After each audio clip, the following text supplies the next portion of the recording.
요즘 추미애가 보이지가 않습니다. 이 추미애가 보일 때는 연속해서 한 1년여 가까이 추미애가 보일 때는 정말 추미애 피로증후군이 눈앞을 가리고 어깨를 누르고 고통을 주더니 이제는 말수가 줄어든 추미애 왜 그럴까?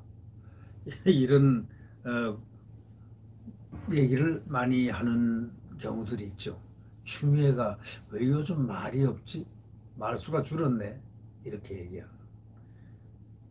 검사들이 반발하고 감찰위원회 결론이 윤석열 총장을 손을 들고 법원 가처분 신청이 받아들여지고 징계위원회가 지금 연기가 되고 하니까 결국 추미애는 사전, 윤석열 대 추미애 싸움은 사전, 사승은 윤석열, 사패는 추미애라고 이렇게 결론을 언론은 맺고 있습니다. 네. 조선일보에 의하면 말이죠. 이 윤석열 검찰총장 찍어놓기 선봉에 섰던 소위 선봉장 추미애 법무부 장관이라는 분이 정작 법무부의 징계위원회 절차가 시작된 이후에는 목소리가 안 들린다는 이야기가 지금 정치권하고 법조계에서 많이 나오고 있다고 지적하고 있습니다. 그간에 이 추미애는 윤 총장과 갈등을 빚을 때마다 독설, 독설이 난무했지 않습니까? 또 날선 발언, 그 비판, 특활비 가지고 예를 들면 윤석열 주머니 똘처럼 이렇게 주머니 돈처럼 쓰고 있다니 온갖 모함을 많이 했죠. 나중에 알고 보면 사실이 아닌 모함들. 참 윤석열 총장 옛날에 이런 얘기 있죠. 모함을 많이 받으면 그래서 사람만 있으면 장수하고 모함한 사람들은 빨리 어떻게 된다고 그런 속담이 있는데 참 윤석열 총장은 이 장수할 것 같습니다. 이건 농담입니다. 이 추 장관은 윤 총장과 갈등 빚을 때마다 너무 독설을 많이 했습니다. 최근 들어서는 윤 총장에 대한 직접적인 언급이 현저히 줄어들었고 보이지가 않습니다.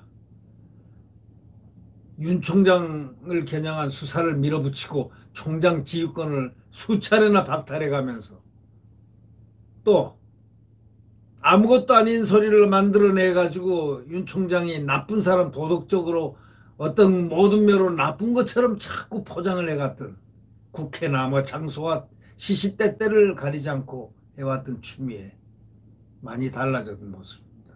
왜 이렇게 달라졌을까요?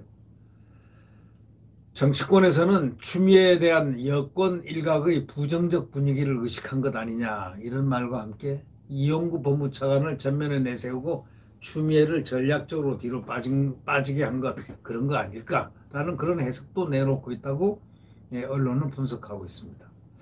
이 추 장관은 최근까지 윤 총장을 겨냥해가지고 노골적으로 정말 말 못할 정도로 야비하다고 비판을 받을 정도로 그렇게 비난을 쏟아내고 윤 총장 머리를 했습니다.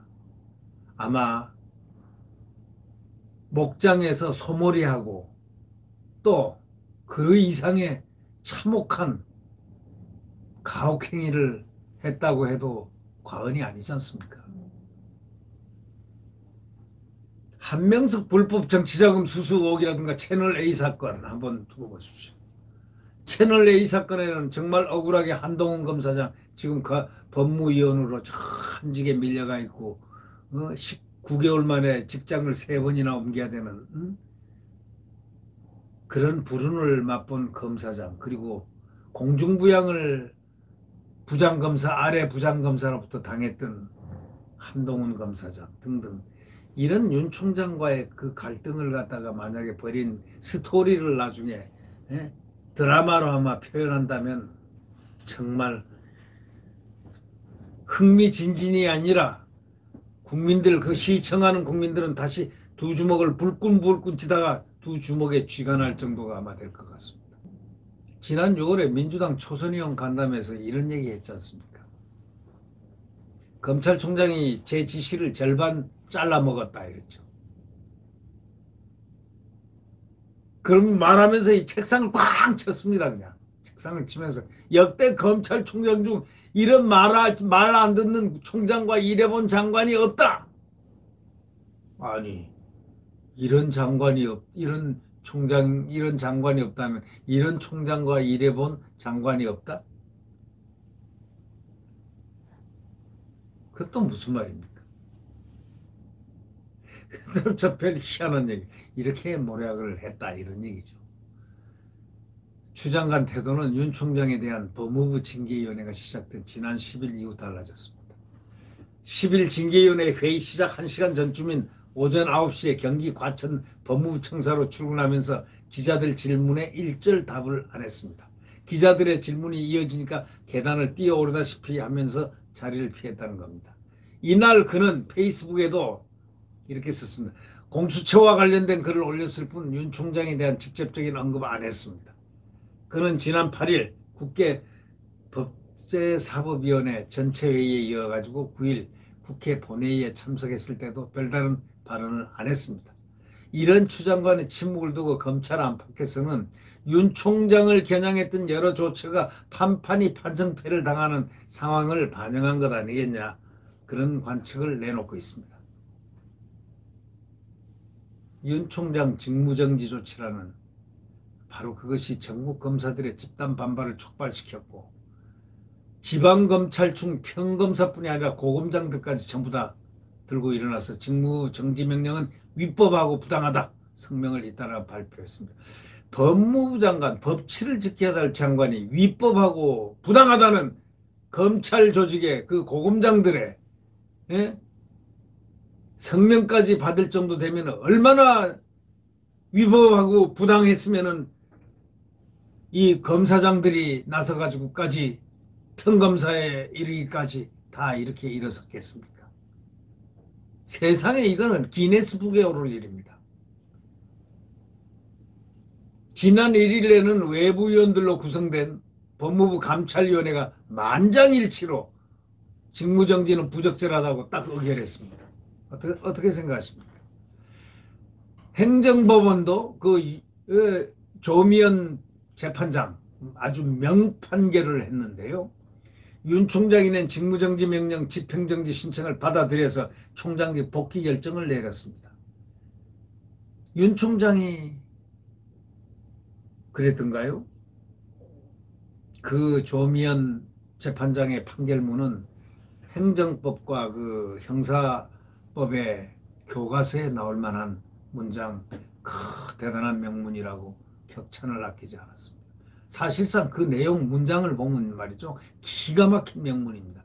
하여튼 법조계에서 놀랄 정도로 그 재판 이 결정문에 대해서 대단한 칭송이 법조계에서 나오기 시작했습니다. 왜? 그 문장 자체가 기가 막힌 법리와 기가 막힌 논리가 내재되어 있었고 공정성이 확보되어 있었기 때문입니다. 결국 사전 사퇴를 당했죠. 여권에서도 추미애 리스크를 거론한 인사가 지금 많이 생겼습니다. 추 장관 헌전사상 초유의 검찰총장 징계를 갖다 추진했고 법적으로 이렇게 허점을 드러낼 줄은 몰랐다면서 그러다 보니 추 장관이 윤 총장을 때릴 때마다 그의 대선주자 지지율은 팍팍 올라간다. 이렇게 얘기했는데요. 이제 윤석열 총장은 추미애 없어도 대선 지지율 내려 안 갑니다. 이 정권이 무너지거나 정권이 뭐 어떻게 취약하게 된다면 모르지만 이 정권이 있는 한에서는 이제는 문재인 대통령 대 윤석열 그런 프레임이 잡혔기 때문입니다. 그 프레임을 누가 만들었느냐? 윤석열 프레임을 문재인 대통령과 대척 국면으로 이렇게 만들어준 프레임은 바로 만든 분이 문재인 대통령 본인과 플러스 행동대장 추미애였습니다. 이제 추 장관은 뒤로 빠졌지만 추 장관이 남긴 그 상흔, 상처의 흔적, 그 이렇게 얽힌, 이렇게 갈켜진 그 피부, 마음의 그 상처는 결코 대한민국 국민들의 가슴속에서 지워지지 않을 겁니다. 이 동시대를 살아나가서 느끼는 나이에 있었던 사람들 말입니다.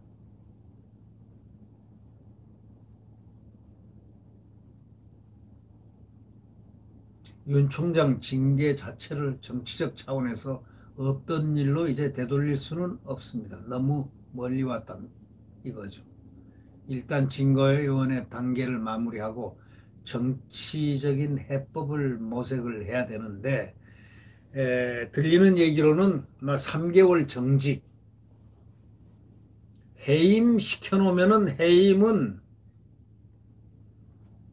해임이나 면직이나 뭐 이런 식으로 가게 되면은 이 정권이 엄청난 폭풍과 해일에 쌓일 가능성도 있다라는 그런 관측도 나오는 거 보면은 그래서 정직 3개월 그런 얘기도 나오는 것 같습니다. 그것조차도 안 되죠. 견책도 안 되고 견책조차도 안 돼. 즉 징계위원이 정당하다면 판정 무혐의입니다. 정당치 못하다면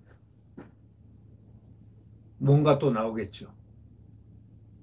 결국 이거는 끝없는 싸움이 될 것 같습니다. 윤석열은 결코 승복하지 않을 겁니다. 왜? 죄를 안 졌는데 죄를 졌다고 할 때는 윤석열 입장에서는 승복할 수가 없습니다. 왜? 그것은 법과 원칙, 그가 주장했던 법과 원칙을 보고 주장하면서 법과 원칙을 세워가면서 국민을 향한다는 그의 가장 원칙에 대원칙에 위배되기 때문에 네. 구독 버튼과 엄지를 눌러주시면 감사하겠습니다. 네. 내일 태양은 다시 떠오릅니다. 지금은 암흑 시대입니다. 지금은 광풍이 부는 시대입니다. 지금 광풍이 막 불고 있습니다. 그러나 내일 태양은 다시 떠오릅니다. 좌절과 희망의 로망이 또 있습니다. 희망입니다. 바로 희망이 좌절을 극복한다는 것, 극해버린다는 것, 이길 수 있다는 것.